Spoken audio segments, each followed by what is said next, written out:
Nix Mary Brown was 7 years old when she passed away in 2006. That is her former house where she died. She was a victim of physical abuse, parental neglect, and a violent murder, which led to reforms in New York City's Administration for Children Services. The story is graphic. It's not for everyone, but I think it's a story that must be told. Nix Mary Brown had endured torture and was later learned to have been bound, molested, and beaten. This is some of the papers about that story. We're traveling now to the location of the apartment, which was in Brooklyn. She was killed by her stepfather in a state of rage that began over a cup of yogurt and a broken printer that he claimed was her fault.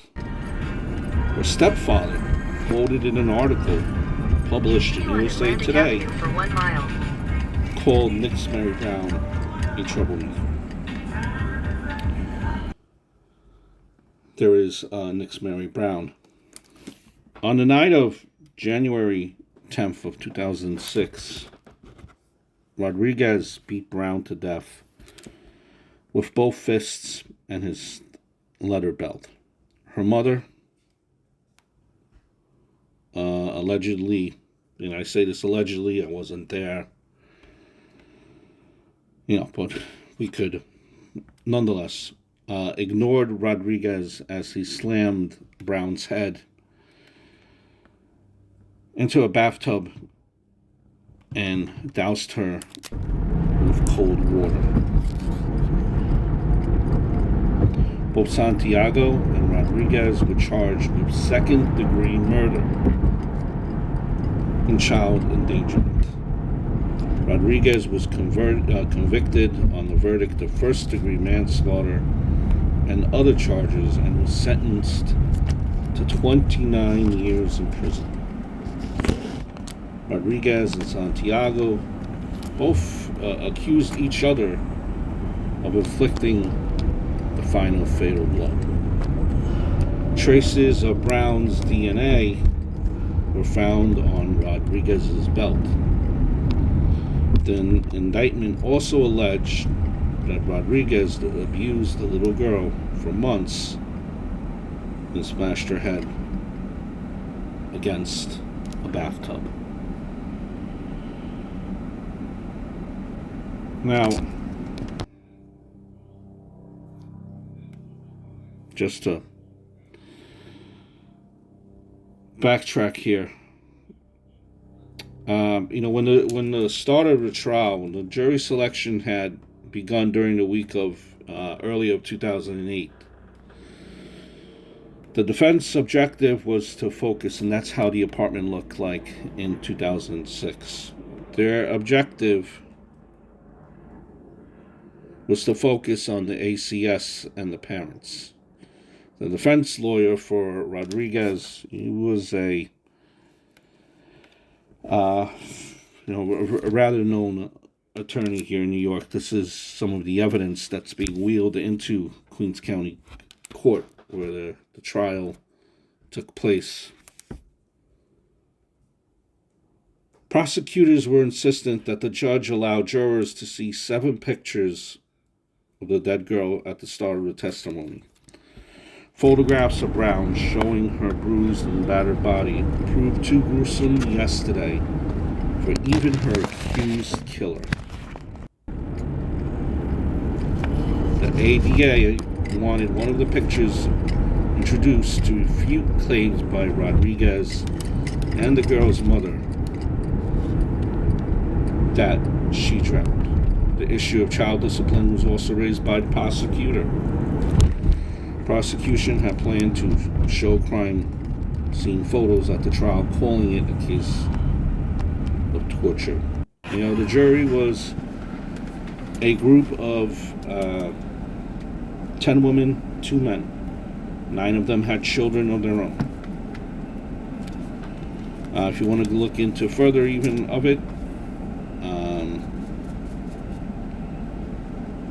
the jury's racial composition, composed of 9 black females, 1 black male, 2 white females, with almost all of the women having children. There were 6 alternate jurors during that time. Opening remarks, the DA told the Brooklyn jurors that it was inevitable that her life would end the way it did. He's referring to Nick Brown.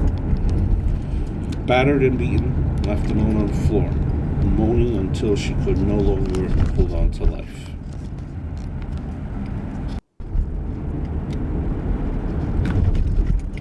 It was reported that Brown was confined to a spare room in the apartment. This is abuse that was ongoing.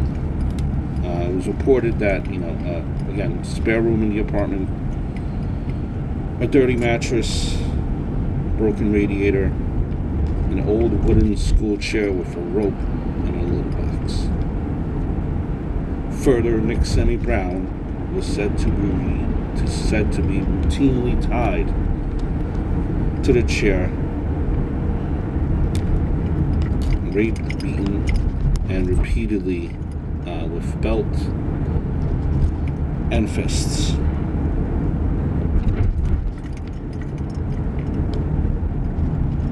There was also in that 3-bedroom apartment there was also photos taken from the 3-bedroom apartment. There were also a videotape of Rodriguez blaming Nick Semi Brown. The defense said that he was only guilty, the stepfather, of being a strict disciplinarian. But it was Nick Semi's Brown mother that apparently caused this. Very prominent trial here in New York.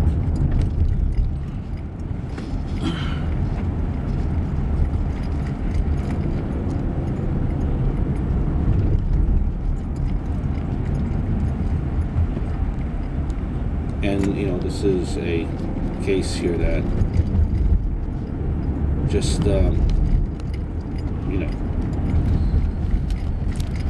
just a sad story here. Obviously the results of the case, as I told it to you before. Trial, the jury deliberated in March 13th.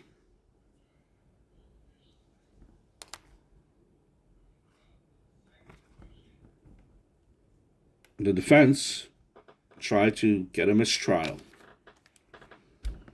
due to the prosecution using some photos allegedly that the defense said that the prosecution had no right using. So from March 13th and then on March 18th, Rodriguez was convicted first-degree murder. Faced a maximum of 29 years. Manslaughter charge, weapons possession, and endangering the welfare of a child.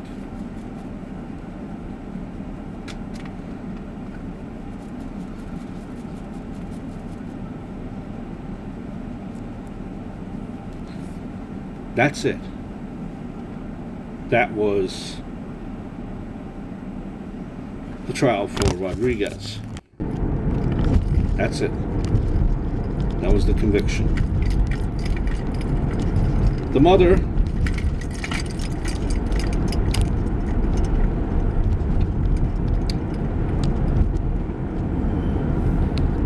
also had her own trial.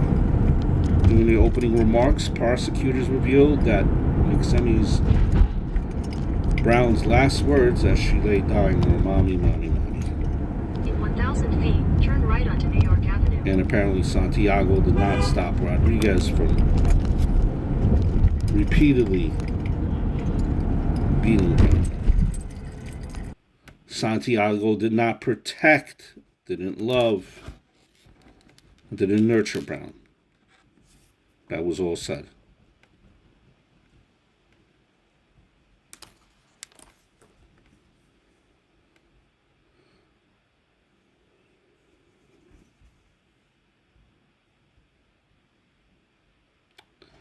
A neighbor also testified at the trial, and there is photos of some of the evidence.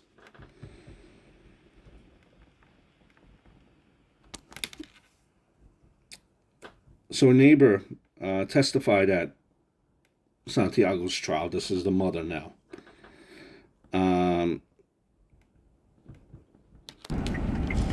She made a 911 call that a 7-year-old is unconscious.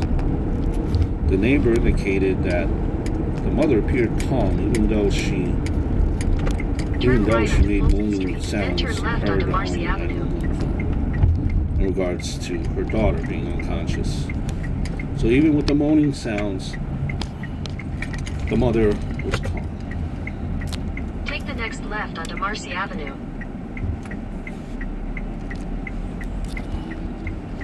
And the neighbor said that Santiago told her that Niximi had drowned. This was an apartment, right? She was, however, still lying on the floor, drying clothes. The neighbor said that Santiago was faking remorse over her daughter's death. Continue on Marcy Avenue for half a mile. Jury deliberated for 18 hours, 3-day period, and they found the mother guilty of manslaughter, the same verdict that the stepfather received. Yes, only. That's it. There was no reaction from the mother when the verdict was read.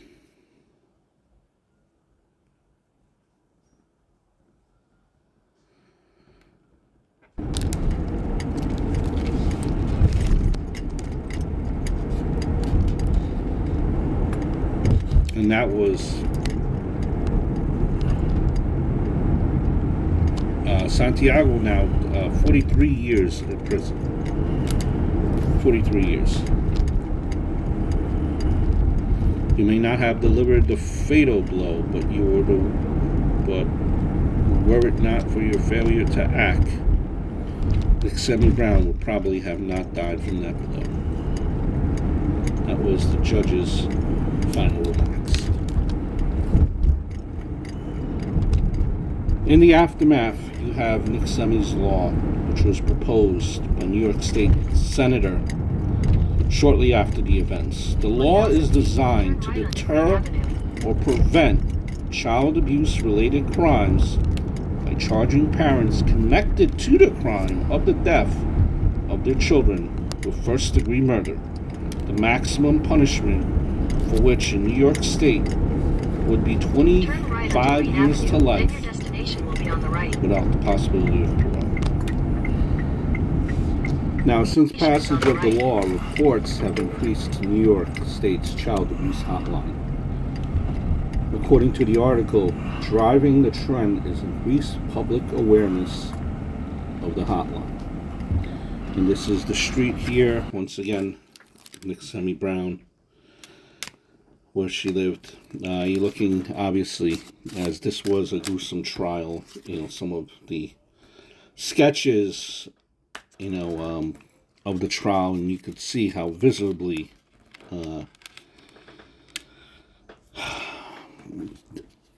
everyone is, upset. And this is a real sad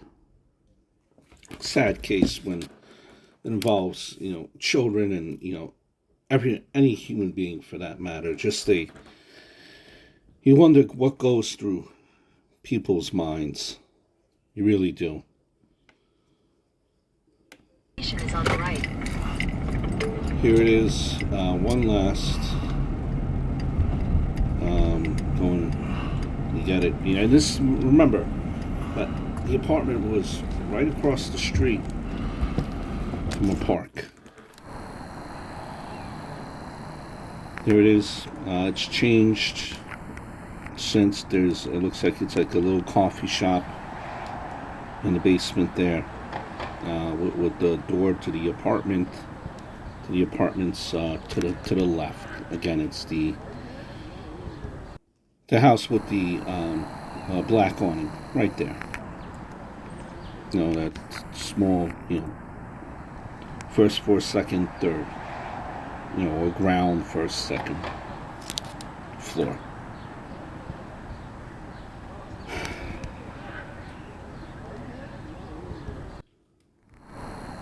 Rest in peace again. To Nicksemi Brown and all children and anyone that's